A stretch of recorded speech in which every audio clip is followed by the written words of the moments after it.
자, 건설안전특별법이라고 들어보셨나요? 이게 지금 엄청 뜨거운 감자거든요.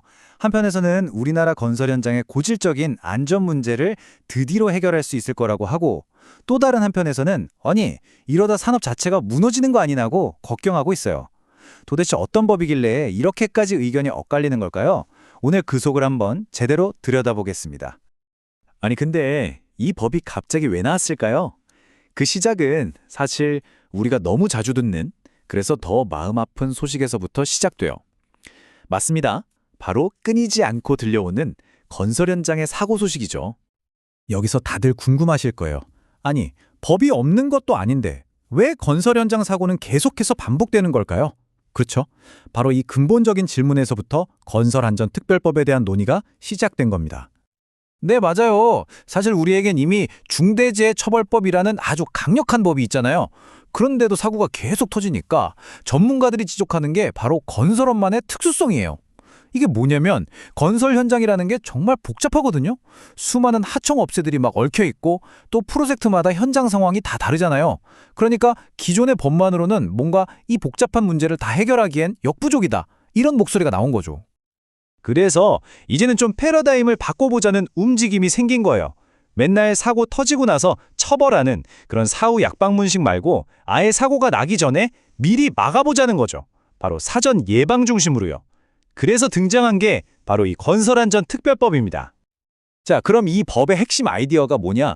아주 간단하고 명확해요. 책임을 나누자는 겁니다. 건설 프로젝트에 관련된 모든 사람들한테 안전에 대한 책임을 다 같이 지우는 거예요. 그렇게 해서 큰 사고를 미리미리 막아보자는 거죠. 그러니까 처벌이 목적이 아니라 예방이 진짜 목적인 법이라고 할 수 있습니다.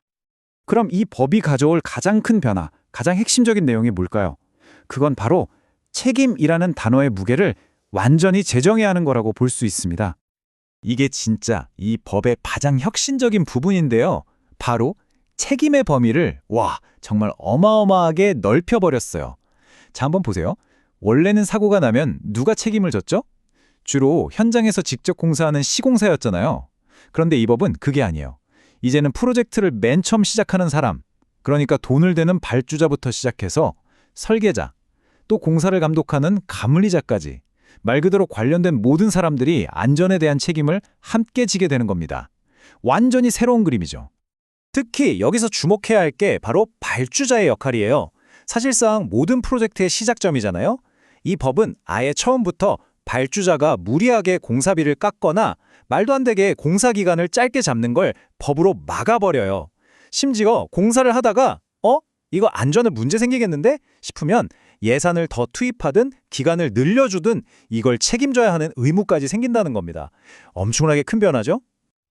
자, 그런데 이 법이 그냥 우리 모두 책임집시다 하고 좋은 말만 하는 게 아니에요. 만약에 이 책임을 다하지 않아서 사망사고라도 나면 그 뒤에 따라오는 처벌이 정말 어마어마합니다. 만약에 안전의무를 제대로 안 지켜서 사망사고가 났다? 그러면요, 그 기업은 연간 총 매출액의 최대 3%를 과징금으로 내야 할 수도 있어요. 여러분, 이게 순이익이 아니라 매출액의 3%입니다. 이건 뭐 기업 입장에서는 정말 회사의 문을 닫아야 할지도 모르는 엄청난 금액인 거죠. 근데 이게 돈만 내고 끝나는 문제가 아닐 수도 있어요. 법원에서 최대 1년 동안 아예 사업 자체를 멈춰라, 영업정지 명령을 내릴 수가 있거든요. 생각해보세요. 1년 동안 모든 공사가 다 멈추는 거예요. 이건 뭐 회사 입장에서는 정말 상상하기도 싫은 시나리오죠. 그리고 처벌이 회사에서만 끝나는 게 아닙니다. 최종 책임자, 그러니까 경영진은 개인적으로 최대 7년의 징역형을 받을 수도 있어요. 이제 더 이상 그건 현장 실무자의 실수였어요, 이런 말이 통하지 않게 만드는 아주 강력한 조항인 셈이죠. 자, 이렇게 책임도 무거워지고 처벌도 강력해지니까 당연히 이 법을 둘러싼 반응이 아주 뜨거울 수밖에 없겠죠? 지금 건설업계와 노동계의 입장이 정말 팽팽하게 맞서고 있습니다. 양쪽의 주장을 한번 들어볼까요? 먼저 건설업계 입장은 이렇습니다. 아니, 매출액의 3%는 너무 과하다. 이건 그냥 사업 접으라는 얘기 아니냐? 이렇게 과잉 처벌이라고 반발하고 있어요. 그리고 이미 중대재해처벌법도 있는데 왜 또 법을 만드냐?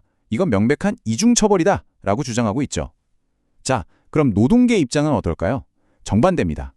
지금까지의 문제는 결국 무리한 공사기간 단축이나 낮은 공사비 같은 구조적인 문제 때문이었다.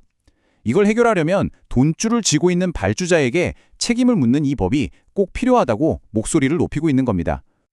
네, 이렇게 양쪽의 입장이 정말 한치의 양보도 없이 팽팽하게 맞서다 보니까 이 법안은 아직도 국회 문턱을 넘지 못하고 계속해서 논의만 거듭하고 있는 상황입니다. 여기서 우리가 꼭 알아야 할 건 이 법안이 아직 최종 버전이 아니라는 거예요. 그러니까 지금 국회에서는 이 첨예한 대립 사이에서 어떻게든 모두가 받아들일 수 있는 그런 절충안을 찾으려고 계속해서 머리를 맞대고 있는 중입니다. 결국 이 모든 논의는 하나의 아주 중요한 질문으로 돌아옵니다. 어떻게 하면 우리 사회의 필수 산업인 건설업을 망가뜨리지 않으면서 동시에 그곳에서 일하는 노동자들의 안전은 확실하게 지킬 수 있을까? 이 두 가지 가치 사이에 완벽한 균형점, 과연 어디에 있을까요? 우리 모두가 함께 고민해봐야 할 숙제가 아닐까 싶습니다.